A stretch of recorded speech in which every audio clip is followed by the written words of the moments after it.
বক্তব্য রাখবেন। প্রথমেই বক্তব্য রাখবে সাথী মণি। সাথী মণি,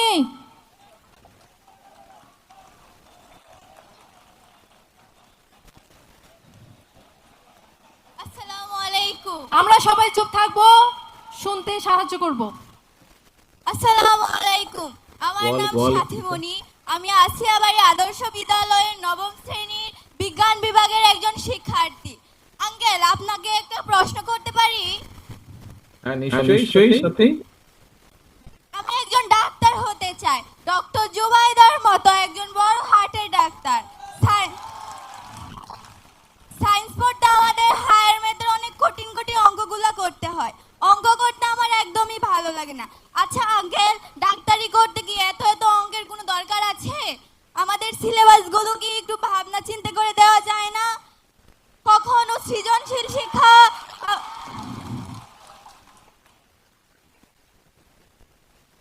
আসসালামু আলাইকুম। তাদের সাথে আঙ্কেল, তোমার এই প্রশ্নের জন্য আমাকে আন্তরিক ধন্যবাদ। তুমি যেটা বলেছো যে তুমি একজন হার্টের ডাক্তার হতে চাও, খুব সম্ভব কার্ডিওলজিস্ট যাকে বলে।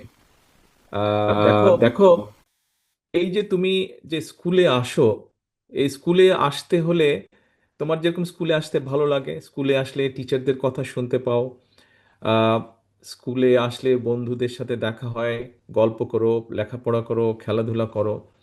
কিন্তু স্কুলে আসার সময় তোমাকে তো একটা পথ পাড়ি দিয়ে আসতে হয়। অনেক সময় বৃষ্টি থাকে, বৃষ্টির দিনে হয়তো কাপড় চোপড় ভিজে যায়, ব্যাগ বই ভিজে যায়।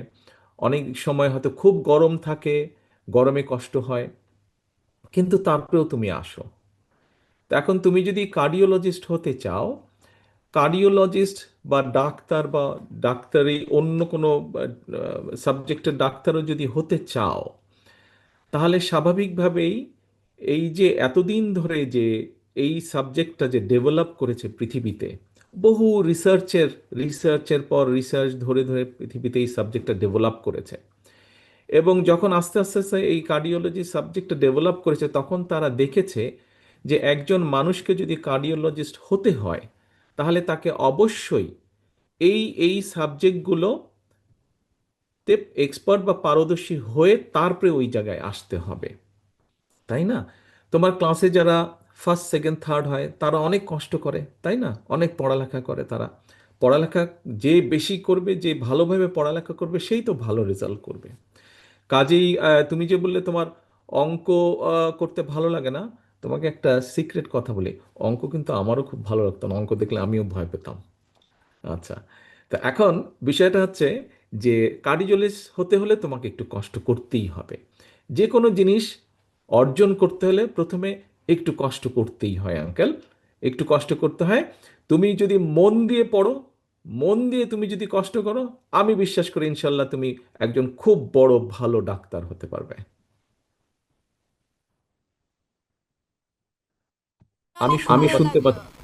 ওই ওই ধন্যবাদ আঙ্কেল আপনাকে। আপনার মতামত শুনে আমার অনেক ভালো লাগলো। তোমাকে অনেক তোমাকে অনেক ধন্যবাদ। আসসালামু আলাইকুম। আসসালামু আলাইকুম। ধন্যবাদ। বাসায় যখন বাসায় যাবে, যখন যাবে বাসায় গিয়ে বাবা মাকে আমার সালাম পৌঁছে দিও, তোমার আব্বা আম্মাকে। আচ্ছা।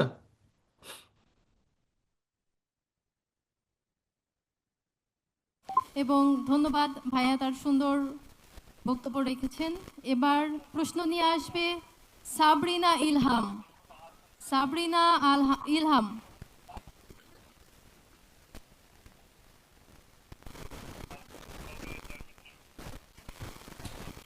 আসসালামু আলাইকুম। ওয়ালাইকুম আসসালাম। আমি সাবরিনা ইলহাম, পাকুন্দিয়া সরকারি উচ্চ বিদ্যালয়ের অষ্টম শ্রেণীর একজন শিক্ষার্থী। আমি কি আপনার কাছে একটি প্রশ্ন রাখতে পারি? নিশ্চয়ই নিশ্চয়ই স্যার, বলো আঙ্কেল। আপনাকে প্রায়ই বলতে শুনি, প্রাথমিক শিক্ষার ভিত্তি শক্ত না হলে উচ্চ শিক্ষা কখনোই মানসম্মত হতে পারে না।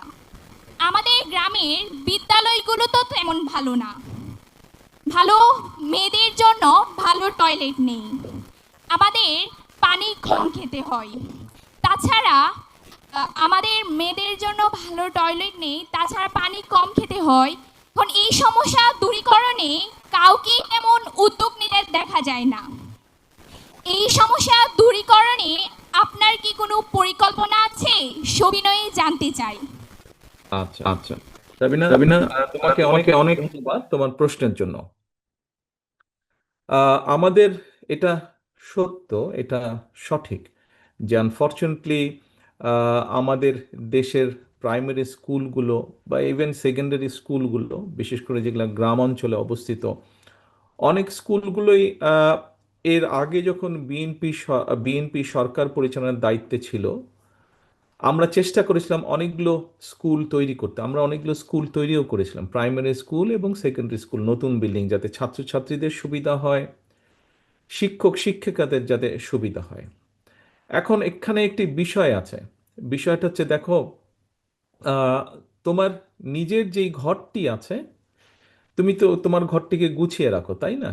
তুমি যেই বাসায় থাকো বা যেই ঘরে থাকো, তুমি কিন্তু, কারণ ওটা তোমার নিজের ঘর, তুমি এটাকে সুন্দর করে গুছিয়ে রাখো। ওটা যখন কোনো জায়গায় একটু ক্ষতিগ্রস্ত হয়, চেষ্টা করো সাথে সাথে যাতে ওটাকে ঠিক করে ফেলা যায়, যাতে ক্ষতির পরিমাণটা না বাড়ে। আমি মনে করি আমাদের প্রথমত হচ্ছে, তুমি যেই সমস্যাটার কথা বললে, এই যে স্কুলগুলো যেগুলো আছে, এগুলোকে যতটুকু কম খরচে সম্ভব আমাদেরকে এগুলোকে ঠিক করতে হবে প্রথমত, যাতে তোমরা ঠিকভাবে বসতে পারো, তোমরা অন্তত বসে যাতে ক্লাস করতে পারো, যাতে শিক্ষক টিচাররা যাতে ভালো করে ক্লাস নিতে পারে। প্রথমত এই বিষয়টাকে আমাদের চেষ্টা করতে হবে নজর দেওয়ার জন্য, যতটুকু সম্ভব করা যায়।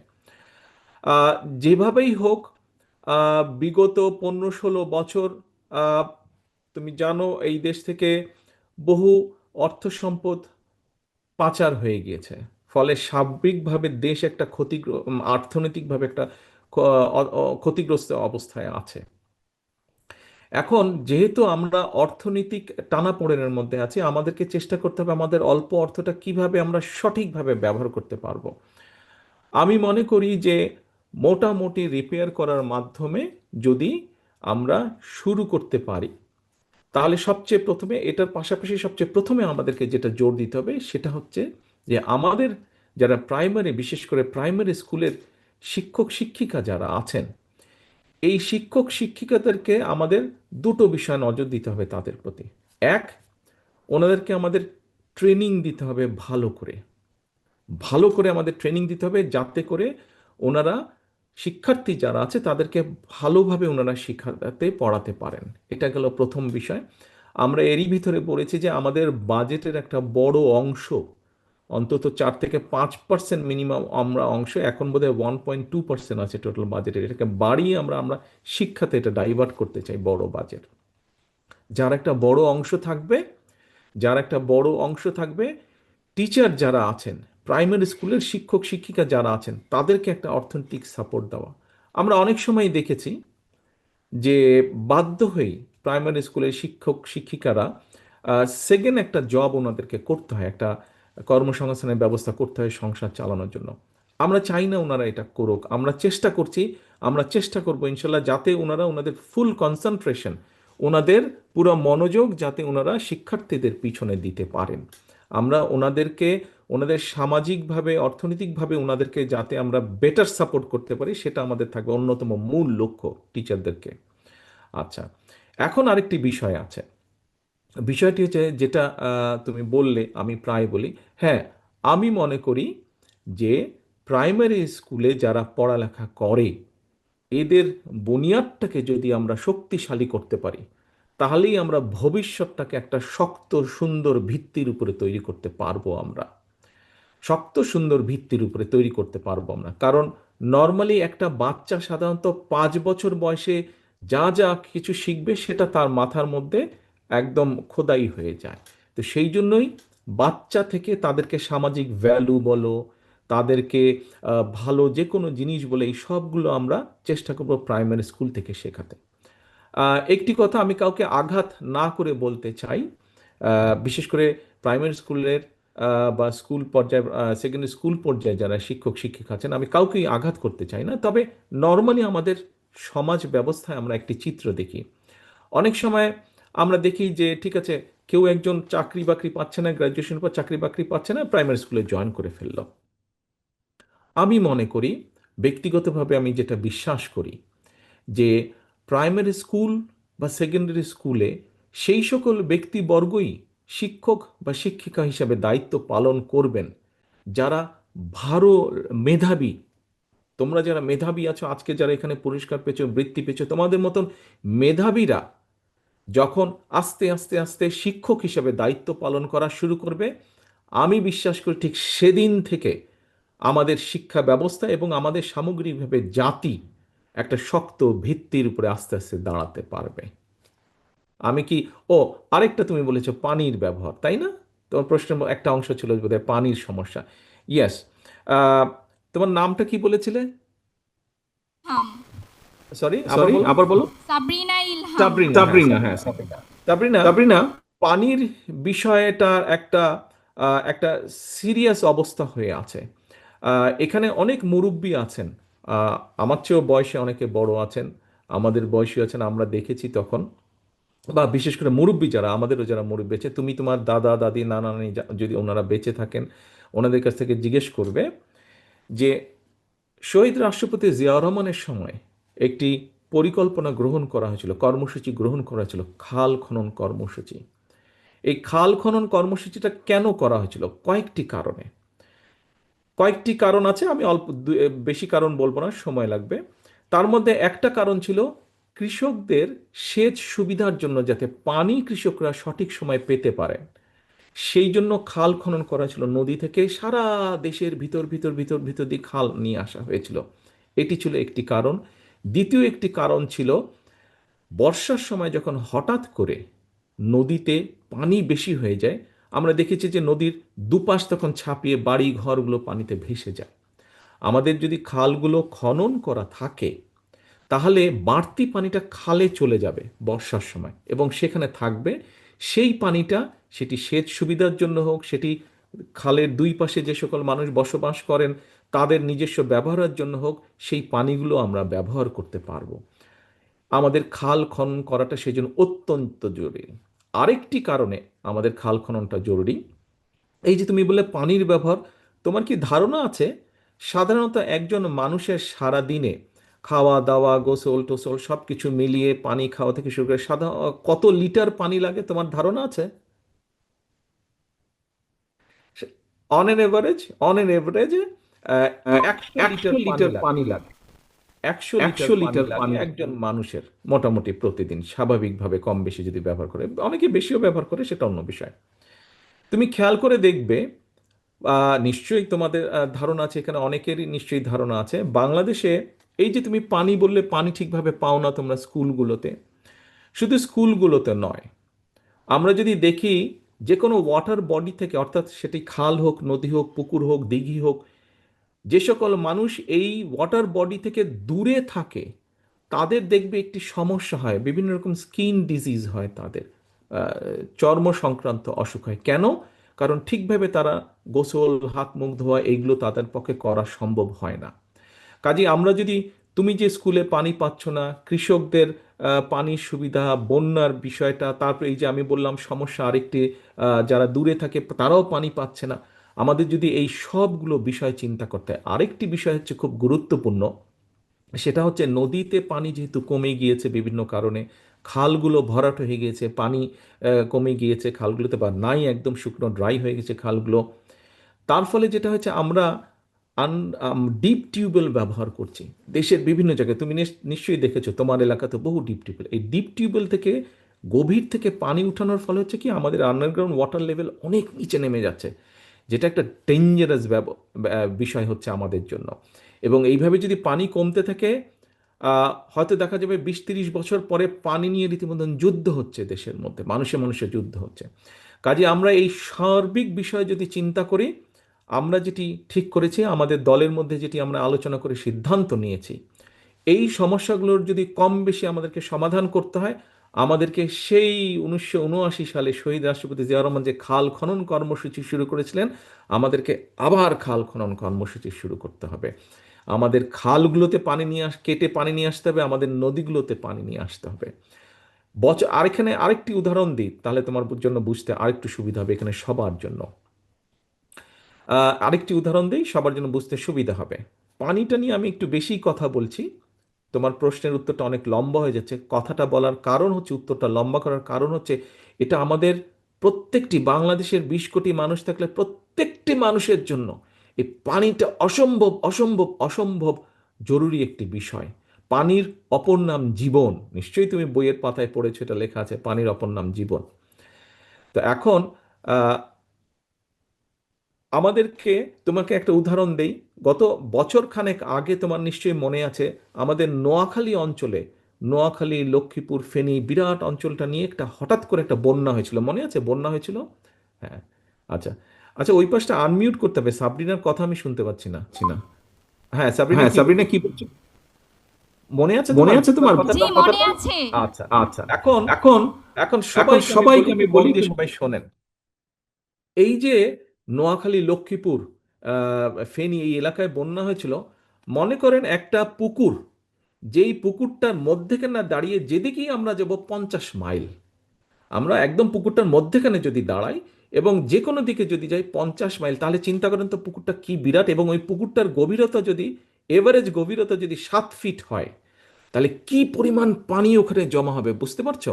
চিন্তা করে দেখো তো, একটা পুকুর 50 স্কোয়ার মাইল তার, এবং গভীরতা, এভারেজ গভীরতা 7 ফিট, তাহলে কত পানি। কিন্তু আমরা কি দেখলাম, 2 সপ্তাহের মতন পানিটা ওখানে ছিল, তারপরে পানিটা চলে গেল, সমুদ্রে মিশে গেল, পানিটা চলে গেল। তার মানে এই পানিটা যেমন যখন আসলো, মানুষ ক্ষতিগ্রস্ত হলো, ঘর বাড়ি নষ্ট হলো, মানুষের জীবন নষ্ট হলো, ফসল নষ্ট হলো, গবাদি পশু নষ্ট হলো। আবার কি হলো, পানিটা চলে গেল, আমরা পানিটাকে কোনো কাজে লাগাতে পারলাম না, ব্যবহার করতে পারলাম না, না মানুষের জন্য, না কৃষির জন্য, না গবাদি পশু কিছুর জন্য ব্যবহার করতে পারলাম না। সেজন্যই আমরা যদি খালগুলোকে খনন করি, আমরা যদি নদীগুলোকে খনন করতে পারি, তাহলে এই পানিটাকে আমরা আমাদের নিজের দৈনন্দিন ব্যবহার বলো, আমাদের কৃষিকাজ বলো, আমাদের গবাদি পশু বলো, সব কিছুর জন্য আমরা ব্যবহার করতে পারবো। আরেকটি বিষয় হবে, পানিগুলো আস্তে আস্তে আন্ডারগ্রাউন্ড ওয়াটার যে নেমে গেছে, এই আন্ডারগ্রাউন্ড ওয়াটারটা আবার রিচার্জ হবে। তার ফলে যেটা হবে, যে আমাদের একটা সমস্যা আছে, ওই যে নিচে থেকে কেমিক্যাল উঠে আসে, আহ, এটা ভুলে গেলাম, কি বলে এটাকে, আম, তুমি বলতে পারবে? পারবে arsenic. Arsenic, right. Arsenic, very good, very good. Very good. আর্সেনিকের যে সমস্যা, আমরা বৃষ্টির পানি বা ন্যাচারাল পানি দিয়ে যত আস্তে আস্তে মাটির ভিতরে আমরা পাঠাতে পারবো, পানিটা রিচার্জ করতে পারবো, আর্সেনিকের সমস্যাটা আমাদের কমে আসবে। তার মানে পানির সমস্যাটা তুমি যে স্কুলে শুধু পাচ্ছ না, কম পাচ্ছ, ঠিকভাবে ব্যবহার করতে শুধু তোমার একার না, চিন্তা করো পানিটা কতভাবে আমাদের প্রয়োজন। সাবরিনা, তোমার উত্তর পেয়েছো? অসংখ্য ধন্যবাদ আপনাকে। অনেক অনেক। আপনার উত্তর আমার খুবই ভালো লেগেছে এবং আপনার উদ্যোগটাও খুবই সুন্দর ছিল। অসংখ্য ধন্যবাদ। আমাদেরকে ধন্যবাদ খাল ভাইয়া। খাল খনন খনন করতে হবে, আমাদেরকে নদী খনন করতেই হবে, আমাদেরকে সবার জন্য এটা করতে হবে। ওয়ালাইকুম। ধন্যবাদ সাবরিনা। অসংখ্য ধন্যবাদ ভাইয়া।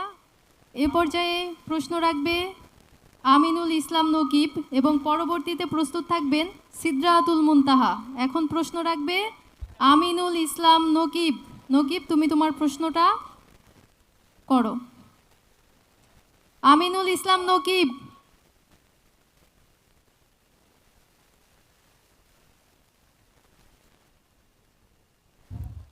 আসসালামু আলাইকুম।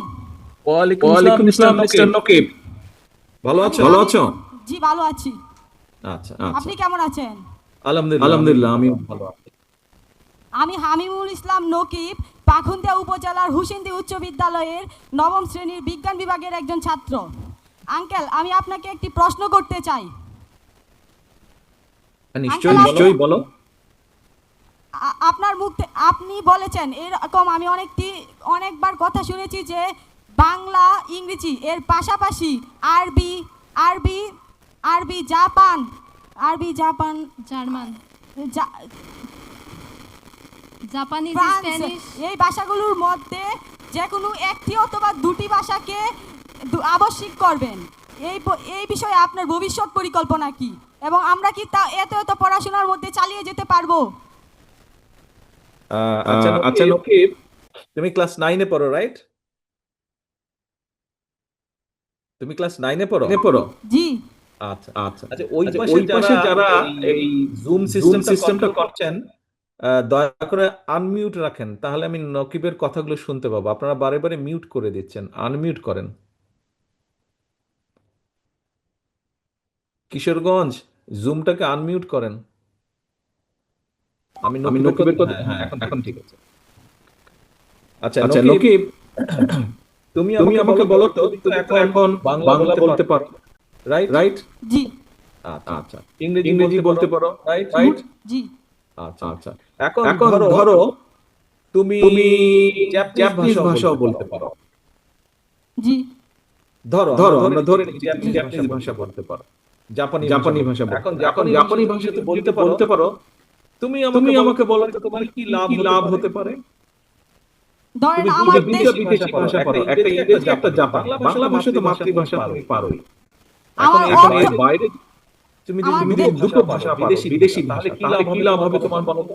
আমার দেশের অর্থনৈতিক উন্নতি এবং ব্যবসা রপ্তানির দিক দিয়ে আমার দেশের উন্নতি ঘটবে। কারণ আমি যখন জাপানি ভাষা করতে পারবো, তখন বিদেশের কোনো ব্যবসায়ীর সাথে রপ্তানি অথবা আমদানির জন্য আমি তাদের সাথে কথা বলতে পারবো এবং তাদের সাথে কোনো কন্ট্রাক্টে জয়েন হতে পারবো। Yes, yes, very good. তোমার তোমার উত্তরটা খুব সুন্দর হয়েছে। আমরা আমরা চাচ্ছি চাচ্ছি তোমার মতন সারা সারা বাংলাদেশে বাংলাদেশে যত যত এরকম নকিব আছে, যত সাবরিনা আছে, যত সাথী আছে, আমরা চাই তোমাদেরকে আমরা কয়েকটি ভাষা দিব, যেমন জাপানিজ ভাষা, ম্যান্ডারিন ভাষা, অ্যারাবিক ভাষা, ইংরেজি তো আছেই, সাথে জার্মান বা ইটালিয়ান ভাষা। অর্থাৎ আমরা চেষ্টা করছি খুঁজে খুঁজে বের করার যে আগামী ধরো 15 থেকে 20 বছর, অন্তত 10 বছর, আগামী 10 থেকে 15 বছর পৃথিবীর কোন কোন দেশগুলোতে তোমার মতন এরকম ইয়াংস্টার যারা আছে, যারা এরকম ভবিষ্যতে একটা কিছু কাজ করতে পারবে, একটা কিছু করে দেখাতে পারবে। তোমরা দেশে তো আছোই, যদি তোমরা বিদেশে যাও তাহলে কোন কোন দেশে তোমরা যেতে পারবে এবং কোন কোন দেশে গিয়ে তোমরা নিজেদেরকে প্রতিষ্ঠিত করতে পারবে, আমরা সেই হিসাবটা বের করার চেষ্টা করছি। তার মধ্যে ধরো অস্ট্রেলিয়া আছে, তার মধ্যে ধরো মিডল স্টেট দেশগুলো আছে, তার মধ্যে ধরো ইউরোপের ইটালি আছে, জার্মান আছে, তার মধ্যে ধরো চায়না আছে, ম্যান্ডারিন ল্যাঙ্গুয়েজ আছে। এরকম অনেকগুলো দেশ আছে যেখানে প্রচুর একটা সম্ভাবনা আস্তে আস্তে তৈরি হচ্ছে। তোমার মতন নকিবরা যখন বড় হবে, তোমার মতন সাবিনারা যখন বড়, তোমাদের মতন সাবিনারা যখন বড় হবে, ওরা পড়ালেখা শিখবে এবং পড়ালেখার পাশাপাশি যখন একটা মিনিমাম 2টা বিদেশি ভাষা পারবে, ইংরেজিটা তো থাকবেই, সাথে তোমার যেটা ভালো লাগবে তুমি যদি সেই ভাষাটা তখন শিখে ফেলো, তাহলে সাথে সাথে তুমি যদি এর বাইরে তুমি যদি, তোমাকে আমরা ভোকেশনাল ট্রেনিংও দিব। আমরা পরিকল্পনা করছি যে কিভাবে স্কুল লেভেল ক্লাস 8-9 থেকে আমরা ভোকেশনাল শুরু করতে পারি, ক্লাস 12-এর মধ্যে এটা আমরা শেষ করতে পারি। তাহলে তুমি যদি 12-এর পরে আর পড়তে না চাও বা ডিগ্রি পরে পড়তে না চাও, তাহলে সাথে সাথে তুমি বিদেশে যেতে পারবে, যে কোনো একটা চাকরি নিয়ে যে কোনো একটা কাজ তুমি শুরু করতে পারবা, তোমাকে পিছনে কারো দিকে তাকাতে হবে না। এটাই হচ্ছে আমাদের লক্ষ্য। আমাদের লক্ষ্য হচ্ছে এটাই, অর্থাৎ তোমাকে আমরা সেইভাবেই মানুষ করে করতে তুলতে চাই। সরকার তোমাকে, তোমাকে সেভাবেই বড় করে গড়ে তুলতে চায়, তুমি নিজের পায়ে দাঁড়াতে পারবে যাতে করে। ভাষা শিখতে হলে বেসিক থেকে শিখতে হয়, যেমন ইংলিশ শিখলে বেসিক থেকে 1 থেকে শিখতে হয়। কিন্তু তো আমরা এত এত পড়ার মধ্যে কোন ভাষাটা শিখবো, অনেক সাবজেক্ট হয়ে যায়, অনেক কঠিন হয়ে যায়, তাহলে আমরা কেমনে পড়বো? ওই যে একটু আগে বললাম, এটাকে প্রশ্ন ছিল, সাথী আমাকে মনে হয় প্রশ্ন করেছিল যে তোমার পাশেই তো বসে আছে বোধহয় সাথী, না? হ্যাঁ, প্রশ্ন করেছিল যে কিভাবে ডাক্তার হবে। এখন তোমাকে যখন একটা বড় কিছু তুমি যখন অ্যাচিভ করতে চাও, অর্জন করতে চাও, তাহলে একটু তো কষ্ট করতেই হবে। ভয় পেলে তো চলবে না, একটু তো কষ্ট করতেই হবে। তুমি এখন বাংলা পড়ছো, ভূগোল পড়ছো, হাদিস পড়ছো, অন্য অন্য সাবজেক্ট যেরকম পড়ছো, ঠিক একইভাবে ওই অন্য বিদেশি ভাষাটাও তুমি পড়বে। আজকে যদি তুমি একটু কষ্ট করো, আগামীকাল ইনশাল্লাহ তুমি ওটা সুফল পাবে। আপনার মতামতটি আমার অত্যন্ত ভালো লেগেছে, ধন্যবাদ। ভালো লেগেছে। আসসালামু তুমি আলাইকুম। তুমি কোন খেলা, ফুটবল খেলো না কি খেলো? আমি সাধারণত খেলা করি না, তা ফুটবলকে ভালোবাসি বেশি। আচ্ছা, ফুটবল খেলো, মাঠে তো খেলো। জি তো যখন খেলো কষ্ট হয় না, আপনি জি। যেন দৌড়াতে কিন্তু আপনি যখন গোলটা দিয়ে ফেলো তখন ভালো লাগে না? যখন গোল দিয়ে ফেলো তখন ভালো লাগে, যদি গোল দিয়ে ফেলো অথবা আপনার টিমরা যদি গোল দিয়ে ফেলে তখন ভালো লাগে না? অন্যরকম একটা আনন্দ লাগে। Yes, Yes, ওটাই ওটাই। তুমি যখন তুমি ভাষা যখন একটা ভাষা শিখে একটা শিখে ফেলবে, তারপরে তারপরে তুমি তুমি যখন যখন ভাষা দিয়ে ওই ওই দেশে দেশে চাকরি চাকরি করতে করতে অথবা অথবা ব্যবসা ব্যবসা বাণিজ্য বাণিজ্য করতে, তখন দেখবে যে না, আমি তো তারেক আঙ্কেলকে বলেছিলাম ভয় ভয়, কিন্তু এখন তো দেখলাম তারেক আঙ্কেল যেটা বললো সেটাই তো ঠিক। একটু কষ্ট করেছি কিন্তু আজকে তো আমি ভালো ফল পাচ্ছি। একদিন তুমি আমাকে তুমি থ্যাংক আমাকে ইউ। Thank you. জি, আসসালামু আলাইকুম, ধন্যবাদ আপনাকে। ধন্যবাদ। ধন্যবাদ। ধন্যবাদ ভাইয়া। এ পর্যায়ে প্রশ্ন রাখবে সিদরাতুল মুনতাহা এবং পরবর্তীতে প্রস্তুত থাকবে ইফরাদ হাসান। সিদরাতুল মুনতাহা, প্রশ্নটা রাখো।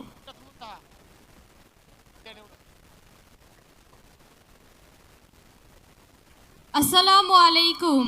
ওয়ালাইকুম ওয়ালাইকুম আসসালাম। আসসালাম। আমার নাম সিদরাতুল মুনতাহা। আমি আসিয়াবাড়ি আদর্শ বিদ্যালয়ের ৮ম শ্রেণীর একজন ছাত্রী। আপনাকে একটি প্রশ্ন করতে চাই। নিশ্চয়ই। নিশ্চয়ই। তুমি ভালো তুমি আছো? ভালো আছো? আলহামদুলিল্লাহ, আপনি ভালো আছেন? আলহামদুলিল্লাহ। আলহামদুলিল্লাহ। আঙ্কেল, আপনি তো জানেন আমাদের বাংলাদেশে অনেক গ্রামাঞ্চলের বেশিরভাগ মানুষই অসচ্ছল। তাদের পরিবারে অসংখ্য মেধাবী ছাত্রছাত্রী রয়েছে। তারা তাদের সন্তানের উচ্চশিক্ষার খরচ বহন করতে পারছে না কিছু বাস্তবিক সমস্যার কারণে। এখন ওরা ওই মেধাবী ছাত্রগুলো তো অকালে ঝরে পড়ছে।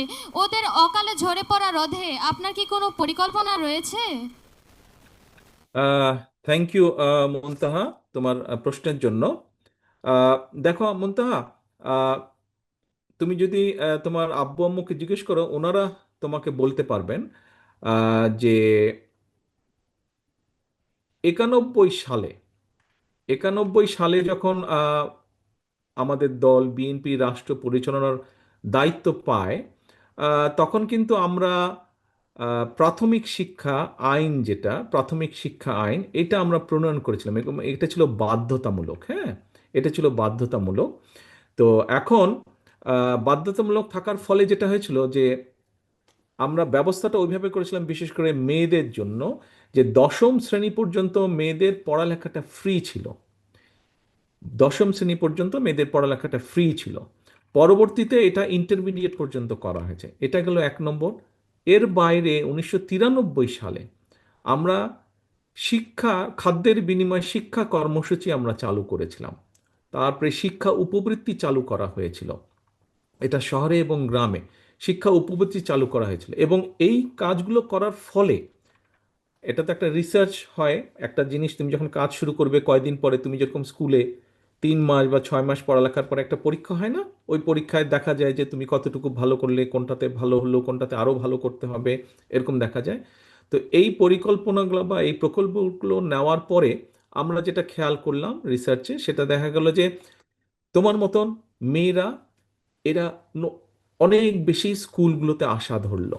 তারপরে ড্রপ আউট, আমাদের দেশে তুমি যেটা, তোমার যেটা মেইন কনসার্ন, যে যারা মেধাবী বা যারা পড়ালেখা করতে চায় কিন্তু অর্থনৈতিক কারণে করতে পারছে না, এরা ড্রপ আউট হয়ে যায়। একটা একটা লেভেল, একটা ক্লাসে গেলে পরে অনেক সময় কন্টিনিউ করতে পারেন। এইটার পরিমাণও কমে গেল, এটার পরিমাণও কমে গেল। এই যে আমরা যখন এই পরিকল্পনাগুলো যখন বিএনপি সরকার নিয়েছিল, তার আগে একটা ডাটা ছিল যে স্কুলে ছেলেরা বেশি যেত, মেয়েরা কম যেত। কিন্তু যখন খালেদা জিয়া এই পরিকল্পনাগুলো গ্রহণ করলেন, তারপর থেকে দেখা গেল যে ছেলে মেয়ে দুজনের স্কুলে যাওয়া সমান সমান হয়ে গেছে, সমান সমান হয়ে গেছে। কাজেই আমাদেরকে এই ধরনের কর্মসূচি আমরা আরো সামনে নিব। আমরা যেভাবে পরিকল্পনা গ্রহণ করছি, এই ধরনের কর্মসূচিগুলো আমরা নিব, যাতে তুমি বা তোমার মতন যারা মেধাবী, আজকে এখানে যারা বৃত্তি পেয়েছে কম বেশি, তোমরা যারা মেধাবী আছো, এই মেধাবী স্টুডেন্টগুলো যাতে ঝরে না যায়। এবং সেই জন্য একটু আগে আমি নকিবকে যে বলেছিলাম ল্যাঙ্গুয়েজ এর কথা, ও যে আমাকে, ও ভয় পাচ্ছে যে আরেকটা ল্যাঙ্গুয়েজ কি করে শিখবে। আমরা শুধু তোমাদেরকে ল্যাঙ্গুয়েজই শেখাতে চাই না। তুমি এই যে বললে যে কিভাবে উচ্চশিক্ষা, উচ্চশিক্ষা যার যার সেই মেধা আছে সে এগিয়ে যাবে, কিন্তু বাকি অন্য যারা যতটুকু যেতে পারবে পারবে, কিন্তু বাকি সবার জন্য আমরা যেরকম ল্যাঙ্গুয়েজ শিখাবো, আমরা ভোকেশনাল ট্রেনিং দিব তাদেরকে, আমরা তাদেরকে স্পোর্টসে ভালো করার চেষ্টা করব, আমরা তাদেরকে যেই স্পোর্টসে ভালো সেইভাবে আমরা চেষ্টা করব। আমরা চেষ্টা করব তাদেরকে আর্ট বা কালচারে ভালো করার জন্য। কেউ হয়তো কোরআন আয়াত ভালো করে, কেউ হয়তো হাদিসে ভালো, কেউ হয়তো আর সুন্দর ড্রয়িং করতে পারে, কেউ হয়তো গান ভালো গাইতে পারে। কাজে যার যেটা কোয়ালিটি আমরা চেষ্টা করব ওইভাবে বাচ্চাটাকে সামনের দিকে যাতে এগিয়ে যেতে পারে সেই ব্যবস্থা আমরা গ্রহণ করব। আমরা চেষ্টা করছি পুরো পরিকল্পনা, আমি জানি না তুমি পুরো বিষয়টা বুঝতে পেরেছো কিনা। এখানে অনেক সিনিয়র মানুষজন আছেন, এলাকাবাসী আছেন এখানে, হয়তো অনেকেই বুঝতে পেরেছেন। আমরা পুরো শিক্ষা ব্যবস্থাটাকে ওভাবে সাজানোর চেষ্টা করছি। তুমি কি আমার আমার উত্তর উত্তর বুঝতে পেরেছো মুনতাহা? মুনতাহা? জি, বুঝতে পেরেছি। আরেকটি প্রশ্ন ছিল। আরেকটি আরেকটি আচ্ছা, জি। আচ্ছা, বলো বলো বলো বলো। আঙ্কেল, আপনি আমাদেরকে যেই কথাগুলো বললেন, আমাদেরকে আশা দিলেন, এগুলো কি শুধুই কথার কথা, যেমন অন্যান্য রাজনৈতিক নেতারা বলে থাকেন? আপনি কি সত্যি আমাদের দিকটা ভেবে দেখবেন?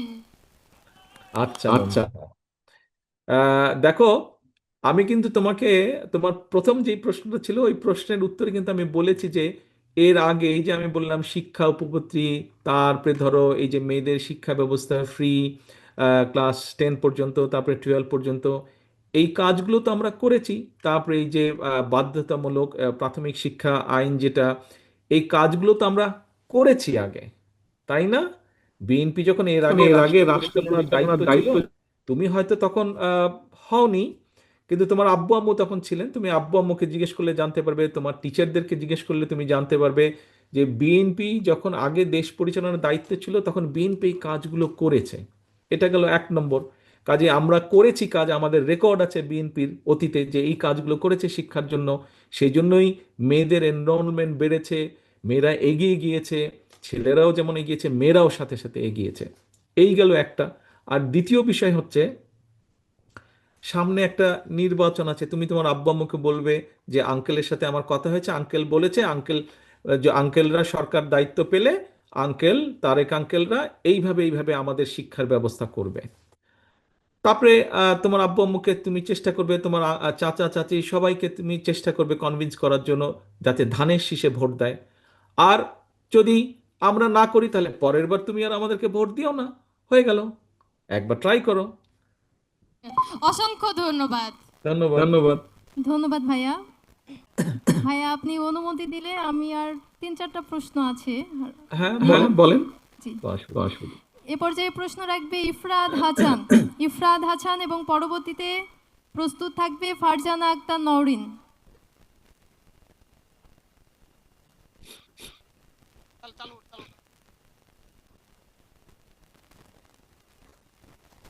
আসসালামু আলাইকুম। আমার ওয়ালাইকুম নাম আসসালাম। ইফরাত হাসান। আরেকবার বলো নামটা। আসসালামু আলাইকুম। আমার নাম ওয়ালাইকুম। ইফরাত হাসান। আমি ইফরাত আসিয়াবাড়ি হাসান। আদর্শ বিদ্যালয়ের 6ষ্ঠ শ্রেণীর একজন ছাত্র। আঙ্কেল, ইফরাত, আমি কি ইফরাত। আপনাকে একটি প্রশ্ন করতে পারি? হ্যাঁ নিশ্চয়ই মিস্টার ইফরাত। আঙ্কেল, আমরা শুনেছি আপনি বাংলা, ইংরেজি, অঙ্ক এগুলোর পাশাপাশি ক্রিকেট, ফুটবল, ভলিবল ইত্যাদির মতো খেলাধুলাকে আবশ্যিক করে প্রাপ্ত নম্বরকে ফলাফলের সাথে যুক্ত করতে চান। আঙ্কেল, এই কথাগুলো কি ঠিক? আমরা কোথায় খেলবো? আমাদের খেলাধুলার জন্য তো ভালো মাঠ নেই। তাছাড়া এত এত পড়ার চাপের মধ্যে আমরা সময়টা কিভাবে পাবো? ইফরাত, তোমাকে ধন্যবাদ তোমার প্রশ্নের জন্য। তুমি কেমন আছো আগে বলো। আঙ্কেল, আমি ভালো আছি। আপনি কেমন আছেন? আলহামদুলিল্লাহ আমি ভালো আছি। তোমার আব্বু আম্মু ভালো আছেন? জি আঙ্কেল। আচ্ছা আচ্ছা, আসো এবার তুমি যে প্রশ্ন করলে। আহ, তুমি যেটা প্রশ্ন করেছো যে এই যে বিভিন্ন খেলাধুলা, এর মধ্যে তুমি কোনটা খেলো? তো বেশিরভাগ সময় ফুটবল খেলে থাকি। ফুটবল খেলে। তার মানে তোমার ফুটবল খেলতে ভালো লাগে? জি। আচ্ছা আচ্ছা। তুমি যখন মাথার মধ্যে চিন্তা আসে যে আমি এখন ফুটবল খেলতে যাব, তাহলে তুমি নিশ্চয়ই একটা প্ল্যান করো যে ঠিক আছে আমার এই পড়ালেখা আছে, এই কাজগুলো আছে, এই হোমওয়ার্ক আছে, তাহলে ফুটবল বিকেলে খেলতে যাবো, তার আগে আমি হোমওয়ার্কটা শেষ করি, তার আগে আমি পড়াটা শেষ করি, করো না? জি। এভাবেই তো করো, জি জি। তাই তো। হ্যাঁ। তাহলে তুমি ফুটবল খেলার টাইম বের করেই ফেলছো, তুমি তোমার যে ফুটবল খেলার টাইম বের করেই ফেলছো। আচ্ছা আচ্ছা। আমি মনে করি আমি একসময় তোমার মতন ছোট ছিলাম, কোনো না কোনো একটা স্পোর্টস আমাদের সবারই ভালো লাগে। তুমি ফুটবল খেলো, তোমার মতন ইফরাত যারা আছে, তোমার মতন ইফরাত যারা আছে, যারা ফুটবল খেলে, ফুটবলে যারা ভালো, এনি পজিশনে ফুটবলে যারা ভালো, আমাদের একটা চেষ্টা থাকবে তোমার মতন এরকম ইফরাতদেরকে পিক করে না, বের করে না, যাতে তোমরা একসময় জাতীয় পর্যায়ে অথবা ইন্টারন্যাশনাল পর্যায়ে যাতে তোমরা খেলতে পারো। এখন তুমি বলছো যে সবাই কি ফুটবল খেলবে? না, সবাই ফুটবল খেলবে না। তোমার কাছে ফুটবল খেলতে ভালো লাগে, তুমি ফুটবল খেলো। তোমার পাশে যে তোমার বন্ধুটা আছে তার হয়তো ক্রিকেট খেলতে ভালো লাগে, সে ক্রিকেট খেলবে। তার তোমার পেছনে যে বন্ধুটা আছে তার হয়তো ভলিবল খেলতে ভালো লাগে। আমরা যেটা করার চেষ্টা করছি, আমরা যেটা পরিকল্পনা করছি, সেটা হচ্ছে যে এখন তো তুমি ফুটবলটা তোমার মতন করে খেলছো, আমরা সরকার থেকে ব্যবস্থা করব। ফুল পরিকল্পনা আমরা এখনো কমপ্লিট করিনি, আমরা কাজ করছি ওটার উপরে। আমাদের স্পেশালাইজড লোকজন ওটার উপরে কাজ করছে। আমরা মোটামুটি উপজেলা পর্যায় পর্যন্ত একজন করে ভালো ধরো ফুটবলের একজন কোচ আমরা দিব, যারা তোমার মতন ইফরাতদেরকে বের করে নিয়ে এসে ভালো ট্রেনিং দিবে। এবং এই খেলাটা, আমরা এই খেলাধুলার যে সাবজেক্টটা, এটাকে আমরা মেইন সাবজেক্টের ভিতরে নিয়ে আসব। অর্থাৎ তোমাকে এই খেলাধুলাটায় ভালো করতে হবে, 5 নম্বর পেতে হবে তোমাকে। এটা আর খেলাধুলার মতন থাকবে না। তুমি যেরকম রিলিজিয়াস বিষয় পড়ছো, তুমি যেরকম অঙ্ক করছো, তুমি যেরকম বাংলা করছো, তুমি যেরকম ভূগোল পড়ছো, খেলাধুলার সাবজেক্টটাকেও আমরা নাম্বারের মধ্যে নিয়ে আসবো। অর্থাৎ তোমাকে মিনিমাম এত নাম্বার পেতে হবে। কাজেই তখন ওটা শুধু আর খেলাধুলা থাকবে না, ওটা তোমার যে কম্পালসারি যেই 10টা সাবজেক্ট আছে, ওই 10টা সাবজেক্টের মধ্যে একটা সাবজেক্ট হয়ে যাবে। শুধু খেলাধুলাই নয়, খেলাধুলার পাশাপাশি আমরা ল্যাঙ্গুয়েজ, একটু আগে যে বলেছে কি জানি বলে, নকিব ল্যাঙ্গুয়েজের কথা বলেছে, তারপরে আর্ট অ্যান্ড কালচার, এরকম সবগুলোকে আমরা কম্পালসারি সাবজেক্টের ভিতরে নিয়ে আসবো। তখন তোমার কাছে আর মনে হবে না যে সময় কি করে পাবো, তখন ওইটা তোমার সময়ের ভেতরে চলে আসবে। আহ, ইফরাত, তুমি কি বুঝতে পেরেছো আমি কি বলেছি? হ্যাঁ আঙ্কেল। শিওর কেউ বুঝতে বুঝতে পেরেছো? পেরেছো? জি। আচ্ছা, ঠিক আছে, ঠিক। তখন তখন তোমার খেলাধুলাটা কিন্তু একটা সাবজেক্ট হয়ে যাবে। কাজেই তুমি সাবজেক্ট অনুযায়ী তখন পড়ালেখা করো। পড়ালেখা যেরকম একটা সাবজেক্ট, খেলাধুলাটাকে আমরা একটা সাবজেক্ট করব। এমনও তো হতে পারে ইফরাত, তুমি একদিন কোনো ইন্টারন্যাশনাল, আজকে তুমি ইফরাত, এখানে ছোট্ট ইফরাত একদিন বিরাট বড় ফুটবল প্লেয়ার হয়ে যাবে, পেলের মতন তুমি। এমনও তো হতে পারে, তাই না? আশা করছি দোষ কোথায়? চিন্তা করতে দোষ কোথায়? চিন্তা থাকলে, আশা থাকলেই তো আমরা প্ল্যান করব, তাই না? তোমার মতন এরকম ইফরাত অনেক আছে যারা অনেক ভালো খেলবে, কেউ ক্রিকেটে, কেউ ফুটবলে, কেউ হকিতে, কেউ ভলিবলে, কেউ সুইমিংয়ে, কেউ শুটিংয়ে। অনেক ইফরাত আমরা এরকম তৈরি করব সারা বাংলাদেশে। সেটি অলিম্পিক হোক, সাফ গেমস হোক, যে কোনো ইন্টারন্যাশনাল গেম হোক, আমরা দেশের জন্য সম্মান বয়ে নিয়ে আসব। আমরা যেমন দেশে ডাক্তার তৈরি করব, আমরা যেরকম দেশে ইঞ্জিনিয়ার তৈরি করব, আমরা দেশে যেরকম ভালো টিচার তৈরি করব, আমরা যেরকম ভালো দেশে সায়েন্টিস্ট তৈরি করব, আমরা ওরকম দেশে ভালো প্লেয়ার তৈরি করবো। আজকে দেখো বাংলাদেশে অনেক ক্রিকেট প্লেয়ার আছে যারা পৃথিবীতে অনেক নাম করেছে, বাংলাদেশকে একটা সুনামের জায়গায় নিয়ে গেছে। তাদের নাম দিয়েই অনেকে বাংলাদেশকে চিনে। এমনও তো হতে পারে একদিন ইফরাত একজন ভালো স্ট্রাইকার হবে ফুটবলে, ওয়ার্ল্ড ফেমাস স্ট্রাইকার হতে পারো তুমি। তোমাকে দিয়ে বাংলাদেশকে চিনবে মানুষ, পৃথিবীর মানুষ। হতে পারে না? কি মনে করো তুমি হতে পারে? জি, আমি মনে করি এটা অবশ্যই হতে পারে। অবশ্যই হতে পারে। এবার এইখানে ইফরাদের যারা সহপাঠীরা আছে, যারা স্কুলের সহপাঠীরা আছে, সহ যারা আছেন, আপনারা কি সবাই আত্মবিশ্বাসী যে ইফরাত এর মতন আরো ইফরাত যারা আছে, কেউ না কেউ একজন আন্তর্জাতিক পর্যায়ে খেলতে পারে, এরকম আমরা কি এরকম খেলোয়াড় তৈরি করতে পারবো? এই আত্মবিশ্বাস আছে আমাদের? কি ভাইরা, হাত তুলেন না যদি আত্মবিশ্বাস থাকে। দেশকে সামনে নিতে হবে তো। ইয়াস, এই দেখো ইফরাত, কতজন তোমার সাথে আছে, কতজন তোমার পিছনে আছে। কাজেই পড়ালেখায় যেমন ভালো হতে হবে, খেলাধুলাতে আমাদেরকে ভালো হতে হবে। ধন্যবাদ ধন্যবাদ। আঙ্কেল। আপনাকে অসংখ্য ধন্যবাদ। তোমাকে অসংখ্য ধন্যবাদ। এবার সর্বশেষ প্রশ্ন করবে ফারজানা আক্তার নওরিন।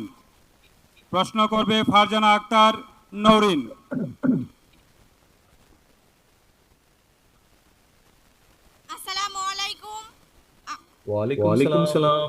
আমি ফারজানা দি মর্নিং স্টার স্কুলের 7ম শ্রেণীর একজন শিক্ষার্থী। আমি আপনার কাছে একটি প্রশ্ন রাখতে চাই। নিশ্চয়ই নিশ্চয়ই ফারজানা। ফারজানা। সাবেক প্রধানমন্ত্রী বেগম খালেদা জিয়া প্রাথমিক শিক্ষাকে বাধ্যতামূলক ও অবৈতনিক করেছিলেন, কিন্তু বর্তমানে প্রাথমিক বিদ্যালয়গুলো বলা চলে ছাত্রছাত্রী শূন্য। প্রাথমিক বিদ্যালয়ের শিক্ষার মান খুবই নিম্ন হওয়ায় অনেক অসচ্ছল ফ্যামিলি তাদের সন্তানদের প্রাইভেট স্কুলে পড়াতে বাধ্য হন। আঙ্কেল, প্রাথমিক বিদ্যালয়ে শিক্ষার মান উন্নত করতে আর ছাত্রছাত্রীদের সরকারি প্রাথমিক বিদ্যালয় মুখী করতে রাষ্ট্র কি আগামীতে কোনো ব্যবস্থা নেবে? ফারজানা, ফারজানা, ধন্যবাদ। ধন্যবাদ। তুমি ছোট্ট হলেও তোমার প্রশ্নটা কিন্তু খুব ইম্পর্টেন্ট প্রশ্ন, খুব গুরুত্বপূর্ণ প্রশ্ন। আমি জানি না তুমি এই ছোট্ট অবস্থায় কেমন করে এত বড় চিন্তা করলে। তোমাকে সেই জন্য আন্তরিকভাবে ধন্যবাদ। এত বড় একটা সুন্দর ইম্পর্টেন্ট জিনিস তুমি চিন্তা করেছো। আমার মনে হয় এর আগে আমি যেই প্রশ্নগুলো পেয়েছি এবং যেই উত্তরগুলো দিয়েছি তার মধ্যে কম বেশি তোমার এই প্রশ্নের উত্তরটা রয়ে গিয়েছে। তারপরে আমি আবার বলছি। হ্যাঁ ফারজানা, আহ, আমি সবসময় বলি, আমি সবসময় মনে করি যে আমাদেরকে যদি দেশটাকে সুন্দরভাবে গড়ে তুলতে হয়, তাহলে আমাদেরকে সবচেয়ে বেশি জোর দিতে হবে প্রাথমিক শিক্ষার উপরে, প্রাথমিক স্কুলগুলোর উপরে, প্রাথমিক স্কুলের শিক্ষক শিক্ষিকাদের উপরে এবং প্রাথমিক শিক্ষার্থীদের উপরে। তাদেরকে শুধু আমরা সরেও সরে ABCD আলিফ বেতে শুধু এগুলা শিখালেই হবে না। আমাদেরকে তাদেরকে শিখাতে হবে সামাজিক মূল্যবোধ, শিখাতে হবে ভালো মন্দ শিখাতে হবে, অর্থাৎ মূল ভিত্তিটা আমাদেরকে তৈরি করতে হবে এখানে।